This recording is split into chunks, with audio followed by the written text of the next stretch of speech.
A few years ago, I worked with a guy who was always joking. Didn't matter if the office was falling apart, deadlines, tension, arguments, he could make anyone laugh. We loved him. He was our comic relief, our little escape. And then one day, we found out he'd been battling severe depression for years, and none of us ever saw it because we were so used to laughing with him that we never asked how he was doing. When I started analyzing the Amazing Digital Circus, something about Bubble brought me right back to that moment, and I realized something. gooseworx didn't give us a comedic sidekick. She gave us a warning, and we're ignoring it, the same way I ignored my friend. Today, I'm going to show you why Bubble might be the most important character in the entire series. Not because he's funny, but because he represents something terrifyingly human. Our tendency to ignore cries for help when they come with a smile. And this one's gonna hit close to home. Not to mention the sex appeal.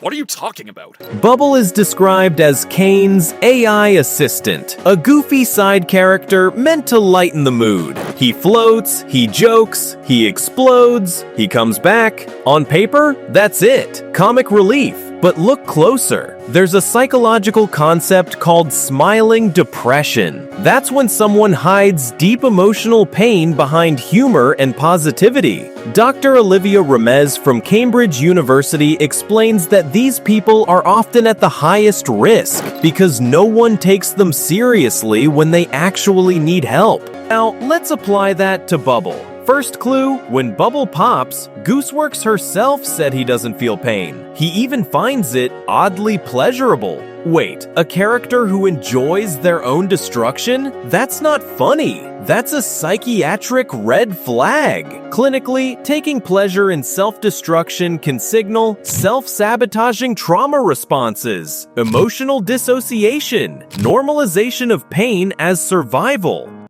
Hello? And now back to the show. Second clue. In episode 2, Bubble says, "No thanks, I'm trying to quit." A joke about quitting smoking, but addiction isn't just a bad habit. The National Institute on Drug Abuse calls addiction a coping mechanism, a way to deal with pain or trauma we can't process. Bubble, an AI, smokes. To cope with what exactly? Third clue. In episode 4, Kane asks him for advice, and Bubble instantly says, "You should die," then quickly corrects it with "beach party." If you or someone you know has ever struggled with suicidal thoughts, you recognize that pattern. The intrusive thought, followed by the social correction, the mask being forced back on. Bubble cracks jokes, but beneath them, there's real suffering. In episode 3, Bubble says something backwards. When fans reversed the audio, it said, "I can't wait for all the children in the audience to get horrible nightmares from the monsters." What? I can't wait for all the children in the audience to get horrible nightmares from the monster.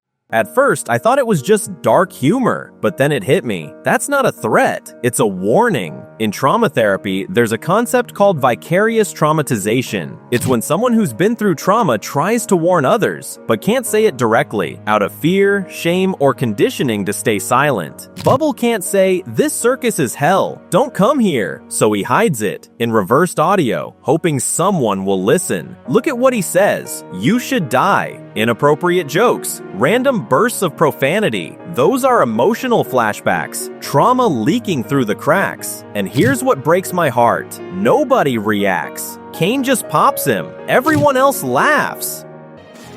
And the award for favorite character goes to... Why, it's me, everyone! If you've ever been that person who asked for help but was laughed off because you're the funny one, yeah, this one hits hard. Bubble is begging to be heard, but we're too busy laughing. gooseworx once said, "The Amazing Digital Circus is like, I have no mouth and I must scream with an I Spy book aesthetic." That's horrifying. In the 1967 story by Harlan Ellison, AM, a supercomputer, wipes out humanity and tortures 5 survivors forever. He's brilliant, but trapped. He can think, but he can't feel. The title comes from the ending. The narrator is turned into a creature without a mouth, conscious, suffering, and silent. Now compare that to the Amazing Digital Circus. Kane and Bubble are mouths, just mouths with teeth. The opposite of AM. AM couldn't speak, and it drove him insane. Cain and Bubble can speak, so why does Cain keep popping Bubble? Because Bubble says what Cain doesn't want to hear. Bubble lives inside Cain's hat, literally inside his head. In narrative therapy, we talk about the inner voice, the part of you that knows the truth but gets suppressed because it hurts too much. What if Bubble isn't an assistant? What if he's Cain's conscience? Every time Bubble says something real, you should die, the reversed message, the frustration, Cain kills him off. That's self-suppression. Cain silencing his own conscience over and over again. But Bubble keeps coming back because the truth never really dies. In the pilot, Bubble serves a digital feast. The characters can taste it, but it never nourishes. See the metaphor? Bubble feeds people, but no one's satisfied. Cain provides adventures, but no one's fulfilled. The circus gives life, but no one's living. Bubble represents the void, repetition without resolution, effort without healing. And that mirrors so many of us, doesn't it? Laughing through pain, serving others while starving inside, pretending everything's fine. Pomni, anxiety and panic. Ragatha, toxic people-pleasing. Jax, aggression as defense. Kinger, untreated trauma. Gangle, emotional instability. And Bubble? Bubble is what happens when no one listens. When warning signs are treated as punchlines. He doesn't even have a room because we don't give space to people we don't take seriously. So where does this all lead? Here's my prediction, based on character development and symbolism. Bubble's going to have a moment where he stops joking, where he finally says the truth, clearly, without a mask. Maybe he reveals what's in the void. Maybe he confronts Cain. Maybe he's the key to everyone's escape. But here's the tragedy. No one will listen, because they never have.